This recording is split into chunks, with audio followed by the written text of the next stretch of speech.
उप मुख्यमंत्री एकनाथ शिंदे ने कहा है कि सिद्धिविनायक मंदिर का पूर्ण विकास कार्य जल्द ही शुरू किया जाएगा और इसके लिए राज्य सरकार ने 500 करोड़ रुपए का फंड मुहैया कराया है। उन्होंने आज सिद्धिविनायक मंदिर का दौरा कर पुनर्विकास परियोजना के बारे में जानकारी ली। अतिशय गणेश भक्तांच्या दृष्टीने आनंदाचा दिवस आहे आणि सिद्धिविनायक मंदिराचा विकास आराखडा तयार झाला आहे। त्याचं सादरीकरण आहे। जवळपास 500 कोटी रुपये आपण तरतूद केलेली आहे आणि त्याची पाहणी देखील आहे।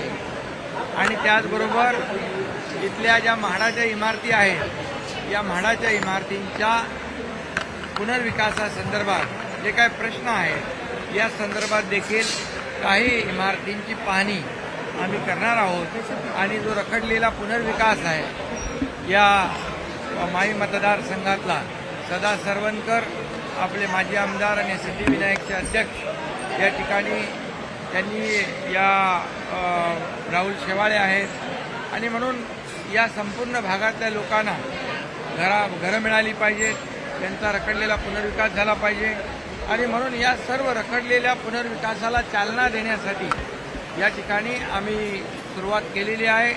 म्हाडाचं एक चांगलं नवीन धोरण आपण तयार करतोय। अफोर्डेबल हाऊसिंग आहे, त्यामध्ये अफोर्डेबल रेंटल हाऊसिंग आहे, वर्किंग वुमन हॉस्टेल आहे, स्टुडंट हॉस्टेल आहे, सिनियर सिटीजनसाठी देखील या हाऊसिंग स्कीममध्ये आम्ही त्यांना देखील न्याय देणार आहोत। त्याचबरोबर गिरणी कामगार असतील, दरेवाले असतील, पोलीस असतील, या सर्वांना गावठाण कोळीवाडा या सर्वांचा विकास झाला पाहिजे। आणि सगळ्यात महत्त्वाचं म्हणजे क्लस्टर डेव्हलपमेंट, कारण एक इमारत बांधली स्टँड अलोन उभी राहिली त्याला बाकी काही सुविधा मिळत नाही आणि आणखी एक 8-10 इमारती एकत्र येऊन क्लस्टर डेव्हलपमेंट झालं, ओपन स्पेस मिळते, गार्डन मिळतं, चांगल्या वैद्यकीय सेवा, आरोग्य सेवा, हॉस्पिटल या सगळ्या गोष्टी, शाळा या सर्व अतिशय म्हणजे मुंबईमध्ये जो विकास होईल तो नियोजनबद्ध विकास होईल क्लस्टरच्या माध्यमातून। त्यामुळे क्लस्टर हा अतिशय मुंबईकरांना वरदान ठरेल, दिलासा देणारा प्रकल्प ठरेल। ठाकरे गटाकडून केलं जाते, तुम्ही पुनर्विकास करताय मात्र श्रेय घेण्यासाठी ठाकरे गट जो आहे तो अंग्रेजी देतोय, ते प्रयत्न करतात दिसत। बघा, श्रेय घेण्यासाठी आम्ही कधी काम करत नाही, बाळासाहेबांनी ते आम्हाला शिकवलं नाही। श्रेय घ्यायला काम करावं लागतं, घरात बसून श्रेय मिळत नाही, घरात बसून प्रकल्प पुढे जात नाहीत। आणि मी एकच सांगतो, काय श्रेय श्रेय श्रेय काय फायदा झाला? विधानसभेच्या निवडणुकीमध्ये त्यांना महाराष्ट्रातल्या जनतेने एडिट करून डिलीट करून टाकलं। काय आता तुम्ही क्रेडिट क्रेडिट क्रेडिट करताय? अरे बाबा, हे क्रेडिट जनतेने द्यायचं असतं, जनतेने सांगायचं असतं चांगलं काम करताय म्हणून। स्वतःच काय मी चांगलं काम केलं, मी असं कधी म्हणालो? मी कधी तसं म्हणालो नाही। हे सगळं काम जे आहे महाराष्ट्रातल्या जनतेच्या आशीर्वादाने आपण करतोय, एक टीम म्हणून करतोय आणि म्हणून यापुढे हाऊसिंग डिपार्टमेंट, UD डिपार्टमेंट या माध्यमातून देखील या मुंबईचा विकास, मुंबईचा रखडलेला विकास, मुंबईच्या बाहेर गेलेला मुंबईकर पुन्हा मुंबईमध्ये आणण्याचं काम आम्ही करणार आहोत।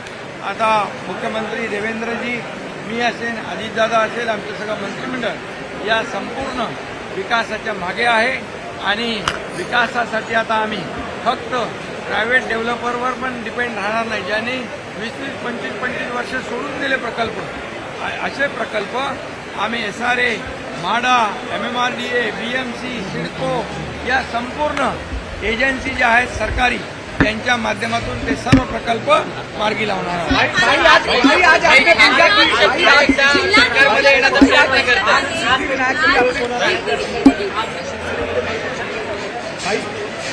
तुम्हाला सिद्धिविनायक की आपने पूजा की, मुंबईकरों के लिए और अपने लिए क्या मांगा और किस तरीके से देख रहे हैं माघी गणपति को? क्या बोले? माघी गणपति को किस तरीके से सहूलियत के हिसाब से मुंबई माघी गणेशोत्सव का पहला दिन है आज। गणेश भक्तों का बहुत खुशी का दिन है।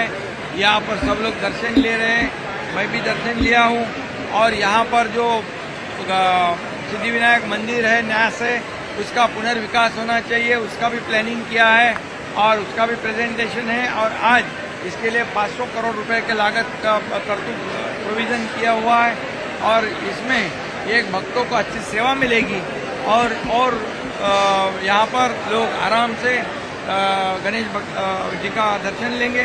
और इसलिए ये सिद्धिविनायक मंदिर का डेवलपमेंट और यहाँ के म्हाड़ा के बिल्डिंग का जो डेवलपमेंट है, रीडेवलपमेंट क्लस्टर के माध्यम से इसे करना है। और इसलिए मैं यहाँ पर कुछ स्पॉट विजिट करूंगा, वहाँ कुछ प्रकल्प देखूंगा। सिद्धिविनायक कॉरिडोर बनाने के लिए सिद्धिविनायक कॉरिडोर बनाने के लिए कब जो प्रस्ताव है उसको सब कार्य सिद्धी जाने के लिए सिद्धिविनायक का दर्शन पहिल्यांदा डीपीडीसी आहे, त्याच्यामध्ये शहराचं नियोजन, शहराचा विकास, शहराचे प्रश्न हे सगळे घेतले जाते।